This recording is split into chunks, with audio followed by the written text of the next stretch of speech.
Assalamu alaikum wa rahmatullahi wa barakatuh.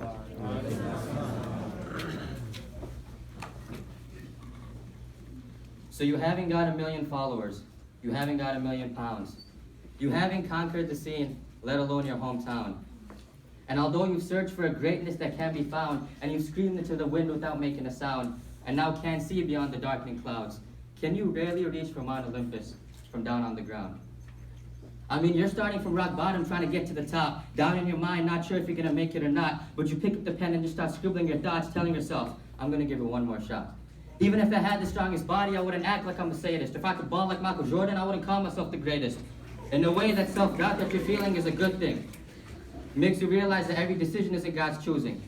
But this age of social media where it's easy to put filters on things, I'm gonna flaunt all my unnecessary materialistic things even though I'm depressed and stressed because my life is a mess, and the truth is, no matter how hard I try, I'm not like the rest. Sometimes you want others to attest to you being the best, because when people try to climb a mountain, they focus too much on its crest.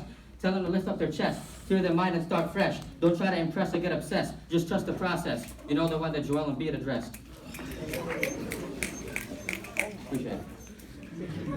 And I just can't understand how some celebrities are respected when the truth is they feel dejected because of God they're not connected, but in society they're selected like they have the greatest morals, but to God they're just neglected. Their families get affected and they end up being subjected like the guy who got elected in the White House, he ain't respected, but our loved ones can't get protected because when a Muslim girl is walking down the street and wearing a hijab, she's the one who gets suspected.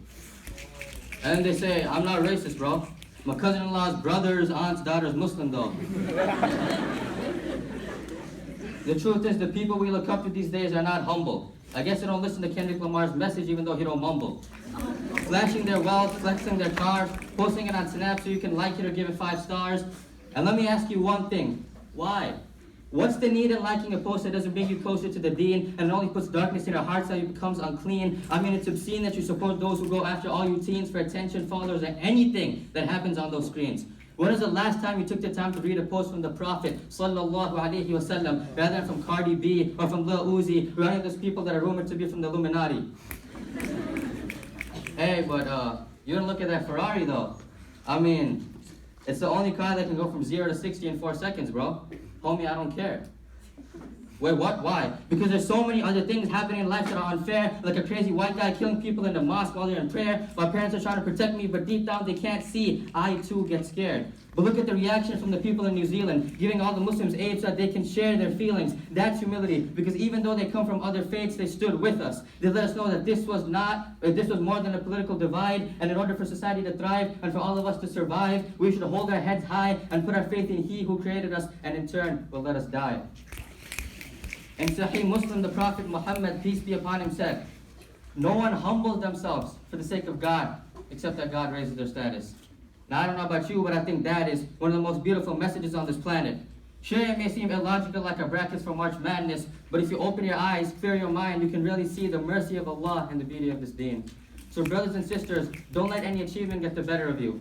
Instead, give credit where credit is due, and the credit belongs to Allah, and He gives it to who He wants to choose, and He will raise your ranks in turn so that Jannah is for you, inshallah.